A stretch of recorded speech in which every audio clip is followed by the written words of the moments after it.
The peace deal proves that all those pro-Palestinian protests for the past 2 years that we heard about and we have covered extensively, they were never about Gaza. They were about killing Jews. So think about it this way. You don't believe me, which is fine. Where are those protesters now? Where are the pro-Palestinian types who flooded American streets for years? Because back then, they justified the marches and the chants by saying it was about the suffering in Gaza, the poor Palestinians. Well, there's a ceasefire in Gaza, so it should be a cause for celebration, right? Yeah. We are not seeing joyful gatherings in the streets. People aren't banging pots and pans celebrating that Hamas might give up and the Palestinians and Israelis will somehow live in freedom and peace together. No.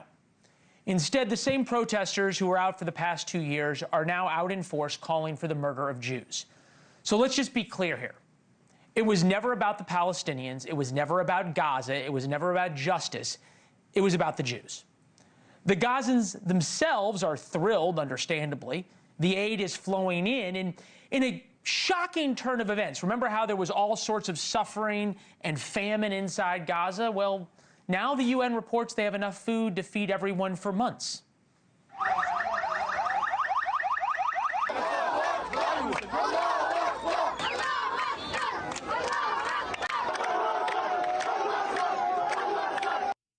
And everybody's filming it with new iPhones. But for some reason, we aren't seeing the same level of jubilation and praise in America or in Europe, for that matter. And that's because the Western pro-Palestinian movement is and has always been about eradicating Israel. 7th of October is about to be every day. Every day. 7th of October is going to be every day. We must show up! We must show up! Stronger than we did the first October 7th. The same way we're very comfortable accepting that Nazis don't deserve to live, fascists don't deserve to live, racists don't deserve to live, Zionists, they shouldn't live in this world. Remember, that was all excused because it was allegedly about the Palestinians. It never was. It clearly is not now. It never was. Now, we knew that from the beginning. It was about a seething, raging hatred for the Jews. And I illustrated that with these pro-Palestinian students on these college campuses across the whole country that were transfixed on making sure that no Jewish student could get to their classes. And the question was, what did they do? Why are they involved?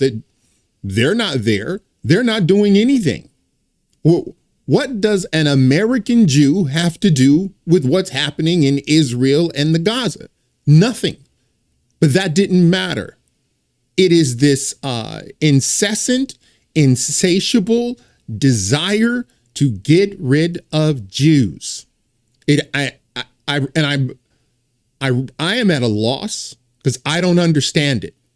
It's really like one of the weirdest things ever. Like they have well, I'll take this back. I know the origin of it. I do know why the hatred, because demonic forces despise Israel. Now, that does not mean that Israel is the panacea. It doesn't mean that Israel has not done some horrible things. By the way, in the Old Testament, okay, and now, it doesn't mean that at all. It does mean that there is like this Israeli derangement syndrome. And it goes on unabated. No one says anything about it. And it is taking root in here in the US. I mean, it's taking root. Like they are like, because you would think that something like this would be, where is Rashida Tlaib? Shouldn't she be holding news conferences, thanking Donald Trump for the peace and thanking Donald Trump and his administration? Where is Ilhan Omar and Alexandria Ocasio-Cortez? Why are they out there just, banging pots and pans and praising administrations like Donald Trump's? Because it was never about them. It was about the perfect excuse to get rid of Jews. Let me ask you something. Do you think that, let's say you have just a Jew, and he's like outwardly a Jew, but he pretty much keeps to himself. He doesn't bother anybody. He doesn't ask anything. He's completely self-sufficient. Doesn't want anything from the state, doesn't want any handouts, and is actually contributing to society. And he lives in the Gaza Strip. Do you think that person could live in Gaza? Now, flip that. Do you think Palestinians can live in Israel? Answer that question honestly. You all know the answer.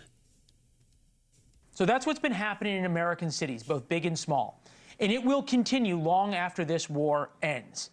Even tonight, as Gazans return home and the discussion about rebuilding are taking shape, that anti-Jewish, that Jew hate, that anti-Semitism has spread throughout the United States and Europe, and it is growing like a cancer. They wrap themselves in the Palestinian flag. They didn't care a lick about the Palestinians. So they're going to be talking about their hatred for the Jewish people. So many of the people who protested for peace have absolutely zero interest in living peacefully with the more than 7 million Jews living in America or the millions living in the United Kingdom. So that's why they harass and attack innocent people who have nothing to do with the war in Gaza.